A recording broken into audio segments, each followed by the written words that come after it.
I guess you could say Vision House saved my future and the future of my daughter.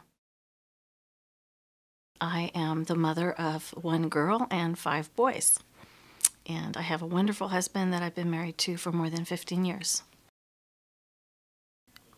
Angela's dad left us when she was 2 and left me $30,000 in debt. It was a hard time at Christmas time coming, literally having nowhere to go. They told me about Section 8, so I immediately got on a Section 8 waiting list. So this whole time, I'm bouncing around from place to place with my daughter on this Section 8 waiting list. So I had been on a waiting list for, 4 years? You know, we ended up in the basement of someone's home, and it was pretty nasty. Like I said, it was infested with lice, fleas. It smelled like urine. It was awful.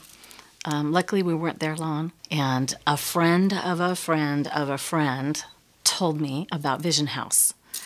And I remember calling Susan. I told her, I am desperate. I have nowhere to go.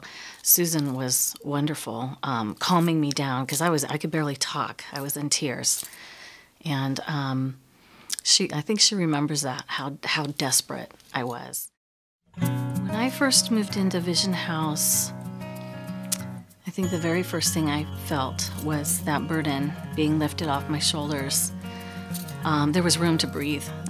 You know, I was already back in school, and just being able to know that next week or next month, I'm not going to have to worry about where I'm going to live or, you know, getting food to eat.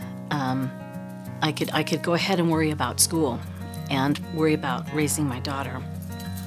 And that was good. The burden lifting off my shoulders was huge. Shortly after Vision House, I got married, I graduated. You know, I had a baby. All this happened all in 1 year. We had our first son. I got my dream job as a youth pastor. That was one of the best experiences of my life. I love being a youth pastor. It's great. My husband and I now have 5 boys, our little basketball team back here. And my daughter has given me a granddaughter and a fabulous son-in-law, and he treats them both right. And what more could I ask for? I would not have succeeded in the things that I did without Vision House. I wouldn't be where I am today. I would not have been able to go back to school. I would not have been able to get out of debt. There's no way. There's no way I could express just the gift that was.